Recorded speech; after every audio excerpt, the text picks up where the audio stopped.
பயப்படாதீங்க. உங்களுக்கு விரோதமாக வர்றவங்க அழிஞ்சு போகணுன்னு நீங்கள் நினைக்காதீங்க. விரோதமாக வர்றவங்க எச்சரிக்கப்படணும்.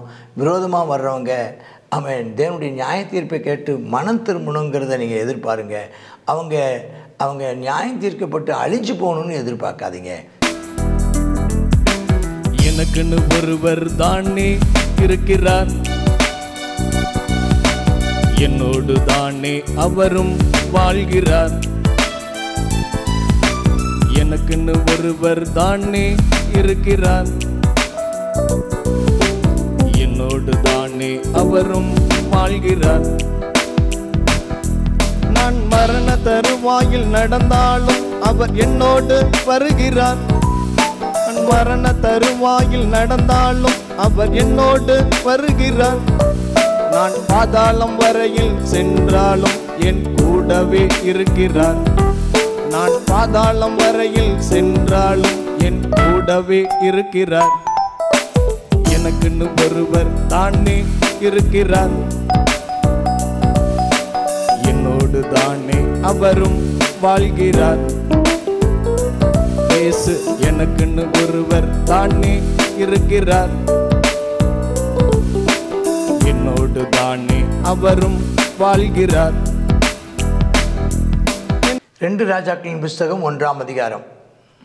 ஆகாப் மரணம் அடைந்த பின் மோவாபியர் இஸ்ரவேலுக்கு விரோதமாய் கலகம் பண்ணி பிரிந்து போனார்கள்.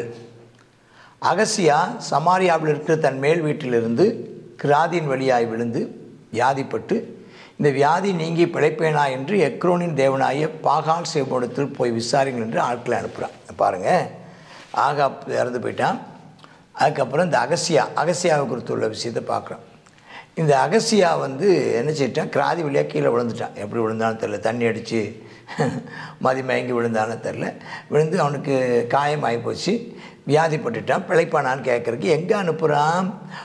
எக்ரோனின் தேவனாகி பாகால் சேபு, பெலிஸ்திய ராஜா, அந்த பெலிஸ்திய தெய்வங்களை போய் கேட்க போகிறான். பாகால் சேபு போகிறான்.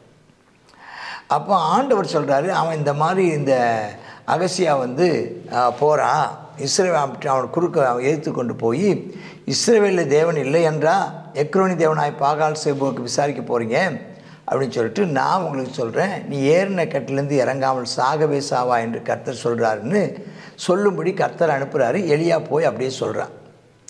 அவன் சொன்ன உடனே 5ஆம் வசனத்தில் அந்த ஆட்கள் எல்லாம் திரும்ப அகசியாட்ட இந்த மாதிரி நாங்கள் வந்தோம், இப்படி ஒரு மனுஷன் எங்களுக்கு எதிர்பட்டு வந்தான், அவன் போய் என்ன இஸ்ரவேலில் தேவன் இல்லை என்றால் நீ எக்ரோன் தேவன் ஆகிய பாகால் சேபுக்கு போனேன், நீ ஏறின கட்டிலேருந்து இறங்காமல் சாவான்னு சொல்கிறாரு. அப்போ வந்தானே, அவன் யார், எப்படிப்பட்டவன்? அவன் மயிர் உடை தரித்திருந்தான், வார்க்கச்சை தன் அறையில் கட்டியிருந்தான் என்று சொல்கிறான். அப்போ இவன் திஸ்பி நான் எலியாதான்னு சொல்லிட்டு அவன் சொல்கிறான். அவனிடத்தில் எலியாவிடத்திற்கு ஒரு தலைவனையும் ஒரு 50 சேவரையும் அனுப்புகிறான். உன்னை ராஜா வர சொல்கிறான், வர வச்சுக்கிறேன் போன்னு. இப்போ ராஜாவுக்கு நல்ல தீர்க்கதரிசிக்கு பயங்கர தைரியம். அப்போ அந்த 50 பேரும் வந்தான். எலியா சொல்கிறாரு, 50 பேரின் தலைவனை படைத்தான், நான் தேவனுடைய மனுஷனானால் அக்கினி வானத்திலிருந்து இறங்கி உன்னையும் 50 பேரையும் பட்சிக்க கிடவுதுன்னா உடனே 50 பேரும் செத்து போயிட்டான். அவனும் செத்து போயிட்டான் தலைவனும். மறுபடியும் என்ன செய்கிறான், அவனிடத்துக்கு வேறே ஒரு தலைவனையும் 50 பேரையும் அனுப்புகிறான். யார்? ராஜா. அவன் எத்தனை பேரும் சாகக்கூடாது, அவனை எப்படினாலும் தூக்கிட்டு வந்துட்டான், அனுப்புகிறான். அப்பவும் எலியா என்ன செய்கிறாரு, ஜெபிச்சார். அவன் அத்தனை பேர் அக்கினினால் எரிஞ்சு போயிட்டான். 3ஆவது தடவை வர்றான். அவன் வரும்போதும் ஐயோ அவன் முன்னால் முழங்கால் படிக்கிட்டு, ஐயா தயவுசெய்து நான் பிராணன் எங்களை அழிச்சிடாதீங்க, அருமையாக இருப்பதாக, இப்போ வேறு வழி இல்லாமல் நான் வந்திருக்கிறேன், ராஜா அனுப்பியிருக்காரு, நீங்கள் வாங்கய்யான்னு. அப்போது கர்த்தருடைய தூதன் கர்த்தருடைய தூதன் எலியாவை நோக்கி அவனோடு இறங்கி போகிறார். பயப்படாதே போ. அப்போ போகிறார். போய் இதே வார்த்தையை சொல்கிறார், இஸ்ரவேலில் தேவன் இல்லை என்றால் நீ எக்ரோனுக்கு போனாய். ஆமாம், நீ ஏறின கட்டிலேருந்து இறங்காமல் சாகவே சாவை. அதே வார்த்தையை சொல்கிறார். எலியா சொன்ன கர்த்தருடைய வார்த்தையின்படியே அவன் செத்து போனான். அவனுக்கு குமாரன் இல்லாதபடினால் அவன் ஸ்தானத்தில் யூதாவின் ராஜாவாகிய யோசபாத்தின் குமாரனான யோராமின் 2ஆம் வருஷத்தில் யோராம் அவன் ஸ்தானத்தில் ராஜாவானான். யோராம்ங்கிறது என்னென்னா இன்னொரு பையன். அவன் என்ன செய்கிறான், அவன் யோராம்ங்கிறவன் ராஜாவாகிறத பார்க்குறோம். இது என்னென்னா 2 யோராமையும் நம்ம பார்க்குறோம். யோசபாத்தினுடைய மகன் பேரும் யோராம், இவன் பேரும் யோராம். அதனால் அவன் யோசபாத்தினுடைய குமாரனா யோராமுடையதான 2ஆவது வருஷத்தில் இஸ்ரவேல் தேசத்து ராஜா யோராம் அரசாண்டான்னு பார்க்குறோம். மற்ற அகசியான் வர்த்தமானங்கள்லாம் இஸ்ரவேல் ராஜாக்களுடைய அந்த அன்றாடக நிகழ்வு புஸ்தகத்தில் இருக்குது அப்படின்னு முடியுது. இது என்ன தெரிஞ்சுக்கிறோன்னா, இதே மாதிரி ஒரு சூழல் சாமுவேலுக்கு ஏற்பட்டுச்சு. சாமுவேல் தீர்க்கதரிசிகிட்ட தாவீது இருக்காருன்னு கேள்விப்பட்டு சவுல் அவனிடத்தில் ஆட்களை அனுப்புகிறார். அதே நேரத்தில் சாமுவேல் ஜெபிக்கிறாரு. அந்த அத்தனை பேரும் அக்கினி வரவில்லை, பரிசுத்தான அபிஷேகம் வந்து அவங்களாம் தீர்க்கதரிசனம் சொன்னாங்க. கடைசியாக சவுலே போகிறான். சவுல் மேலேயும் என்ன செய்கிற ஆவியானவர் வந்து அவங்க தீர்க்கதரிசனம் உரைச்சான்னு பார்க்குறோம். ஆனால் எலியாவோ எரிச்சு போட்டதை பார்க்குறோம். அப்போ நம்ம அணுகுமுறை எப்படி இருக்கணுங்கிறத நாம் இதில் தெரிஞ்சுக்கிறோம்.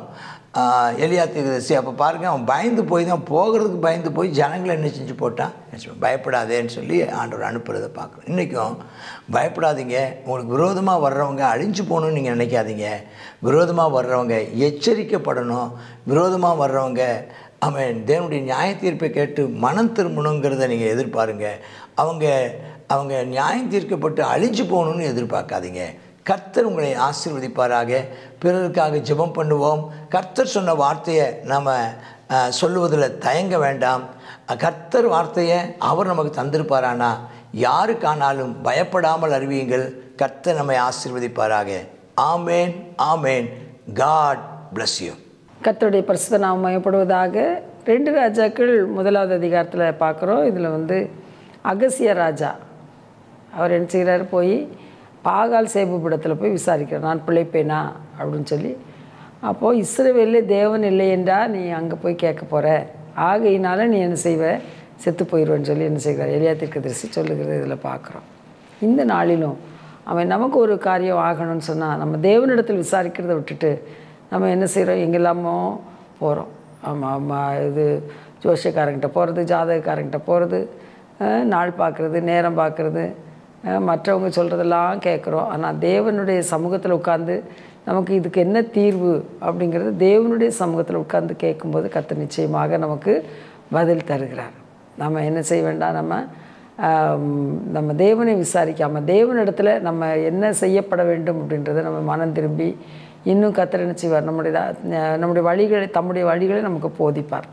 அதனால் தேவனுடைய வழியை நம்ம தெரிந்து கொள்ள நாம் முயற்சி எடுப்போம். அடுத்ததாக எலியா தீர்க்கதரிசி செய்த காரியத்தை பாருங்கள். 50 மனுஷர்களை, இராணுவ வீரர்களை கிட்டத்தட்ட 100 பேரை கொன்று போட்டதை நம்ம பார்க்குறோம். 100 பேர் ப்ளஸ் அவருடைய தலைவர்கள் 2 பேர். அது பயந்ததுனால வந்ததான விளைவு. ஆனால் மனுஷனுடையதான ஜீவன் அது மிகவும் விலையேறப்பட்டது அப்படிங்கிறத பார்க்குறோம்.